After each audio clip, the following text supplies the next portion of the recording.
Hey everyone, welcome to episode 17 of Blueprint. My name is Bobby Machado, CEO of Signa Marketing. If this is your first time tuning into the show, this is basically a fun Q&A style show in which I answer any and all digital marketing questions on how to market your business online.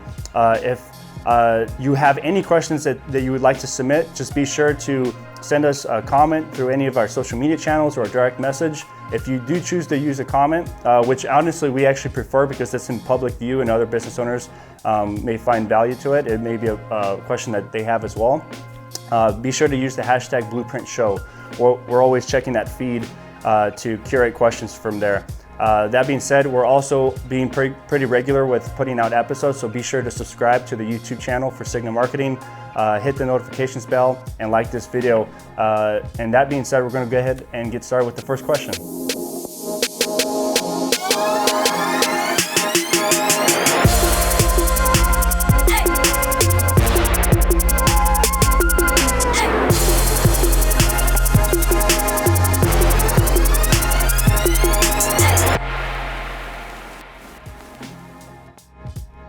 I'm running Facebook ads, but I don't see any of the traffic recorded in my Google Analytics. What am I doing wrong? This is really common of an issue. It means that your UTM tags are not being used appropriately or just not used at all. So in Facebook, when you're creating a Facebook ad, in the platform, Facebook actually already has a little link there that says build UTM parameters. So you'll want to click on that, and it's going to give you some fields so you can fill out some dynamic fields that they actually pre-populate for you, like campaign name and ad set name and stuff like that. Or you can manually write those in if you really want to have control of what those parameters should be. But in a nutshell, make sure that you just study up on just UTM tags. Just Google UTM tags. It looks like gibberish at first. I promise it's not. Basically, it's just a way to be able to categorize and organize that traffic in Google Analytics. So Google Analytics will pick that traffic up, but you got to make sure that you use the UTM tags appropriately and label them correctly as so that you can organize that traffic in Google Analytics. Otherwise, it's going to end up sometimes putting it automatically as direct traffic, or sometimes we see like not set as a traffic source in Google Analytics as well. But that's the way to do it, is using the build UTM parameter link in Facebook. Additionally, this really just goes for any type of traffic. So even if you're using like email marketing campaigns, you know, Google campaigns, you can already have like the auto tagging feature so that the system automatically is tagging all your links. Bing ads does the same. You can opt into auto tagging, which you should. But with Facebook, you have to manually choose to build your UTM parameter. And then a lot of email campaigns, a lot of those platforms already have settings for automatic UTM tags as well. But some, just to be sure to always test your links on those and make sure that all your links there are UTM tagged as well. So that all these sources of traffic are getting categorized correctly in your Google Analytics account. We are needing to scale back paid search campaigns due to budget cuts. Which campaigns would you recommend pausing first? Well, there's a couple of different routes to go with a scenario like this. Of course, you want to look at which campaigns are generating the most conversions for you, which ones are actually really making a difference to the bottom line of the business. But depending on the types of campaigns that you have, if you do have like a conquest campaign or a brand campaign, sometimes those two campaign types could be the ones to pause initially, because a conquest campaign is essentially buying the keywords of your competitors' brand names so that you can appear as an ad when someone's Googling one of your competitors' names. That strategy does work, but sometimes it's not the most efficient. So that may be one that you would like to pause up front. Another one is a brand campaign is really 50-50. I mean, if you're really in a competitive space where your competitors are really chomping at your feet, then you may want to keep your brand campaign going, because that one's probably yielding a lot of conversions.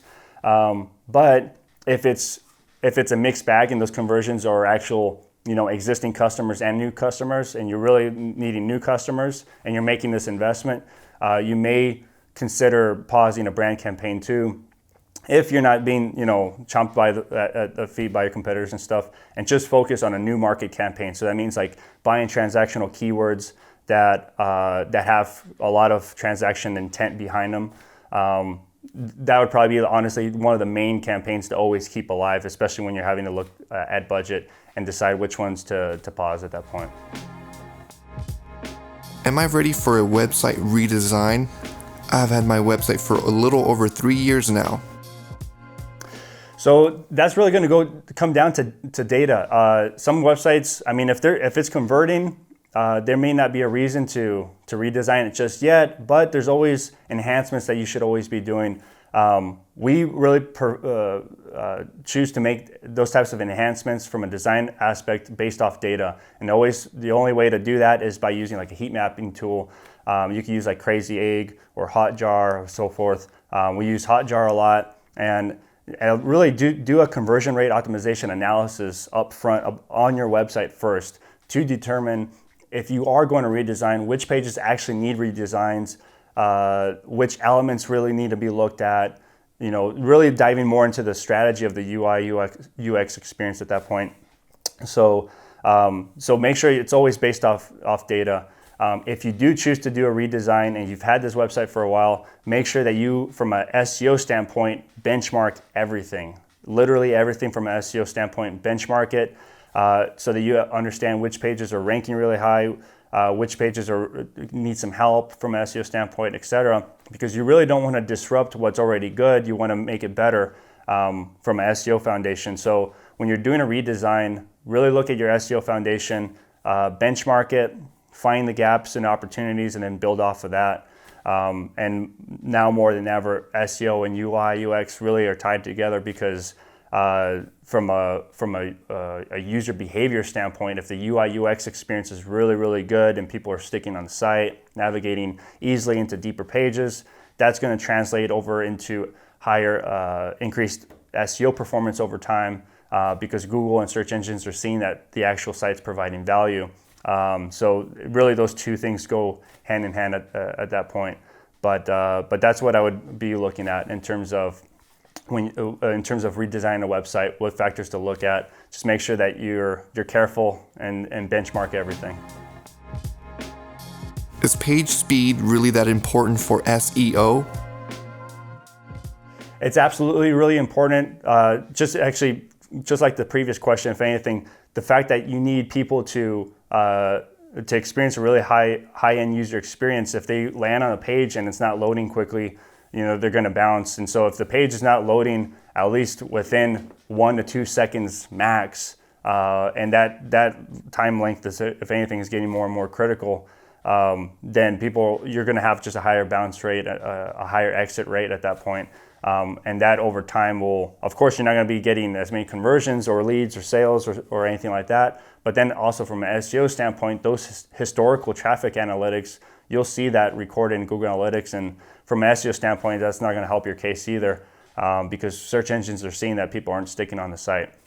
So make sure that your pages are loading really, really fast and that you're doing everything you can really to make sure that you're only loading objects in the page that you actually really need. So you'll want to work with your web developer for them to really assess all the items that are having to be loaded, like scripts, images, videos, etc., and find ways how to refine the whole page loading process so that those are loading much faster at that point. Also look at Google AMP for mobile devices. That's really, really critical. We've seen a lot of Google AMP pages ranking really high, not only just because it's a Google product, but also because it's ridiculously fast for those pages to load on mobile. So Google AMP is something I would look at as well. What can I do to my website pages to decrease bounce rate and increase time on page? So at that point, you want to do a content audit. Really assess the content that's on the page itself. And from a strategy standpoint, really ask yourself, okay, when someone's landing on this page, what is their intent? And are we delivering based off their intent? A lot of times they have a question or a need of something. And from a content aspect, you want to make sure that strategically you're answering their pain point or their question at that point. and instead of just only doing maybe content that's contextual, like everything that's just text, find ways to bring in more multimedia into the page itself, like like for example, an episode from a podcast that is relevant to the content that's on that page, or a video. Really looking at those aspects of how do we make these pages more interactive with media that people actually like to consume in an easier way, if anything, is the way to do that.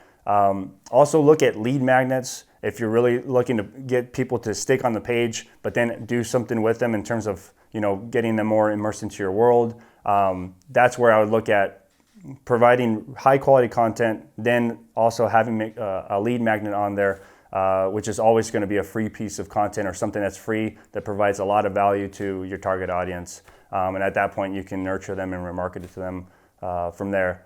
But that's, to recap, I would really do a content analysis at that point and make sure that your content is really providing value. I have blog posts that have been live on my website for over 6 months now. However, I still have yet to see any traffic from them. Is blogging even worth it?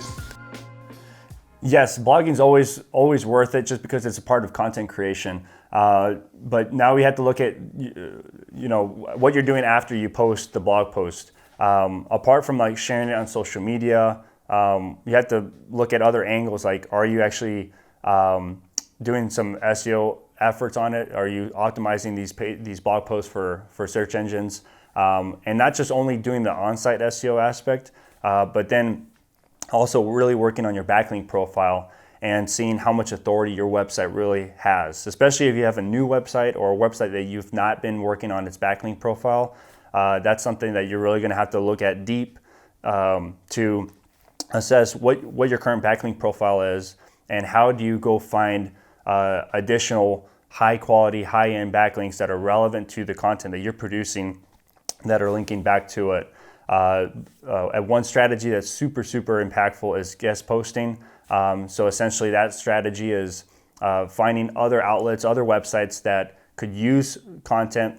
You basically write a free piece of content for them in exchange for at least having some type of backlink that's going to point back to your website. And at that point, as long as everything's done ethically and the content's really there to provide value to their audience, and you've written a really good piece of content on your website that's going to bring value, those types of deals happen fairly easily because it's really a win-win for everyone. It's a win for them, for you, and for the consumer itself as well. So that's what I would be looking at, is really looking at beefing up your backlink profile. And another strategy that it's just for really like boosting stuff much faster is to use paid traffic on Facebook or Instagram to get a piece of content out there to develop some momentum. So because the backlinking stuff, the SEO stuff is going to take a few months. But the thing is that once you get the SEO going, it really is constant from there as long as you keep building on top of it and nurturing it.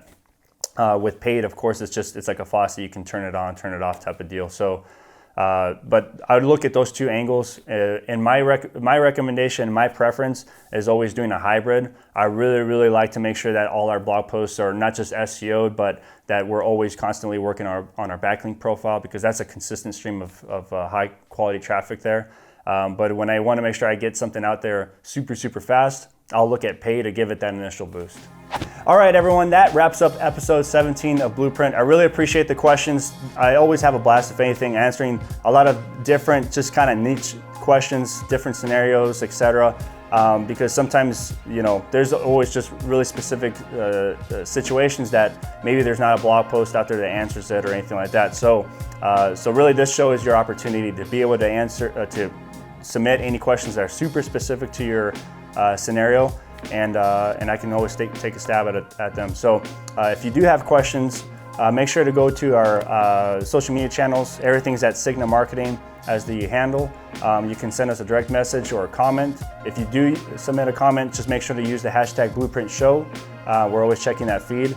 And if you have any business owners that you feel like can benefit from the show, be sure to share this episode with them. It would mean a lot to me, and I think it would mean a lot to them too, because it's just free resource. So that being said, I hope everyone's staying safe and healthy, and we'll see you on episode 18.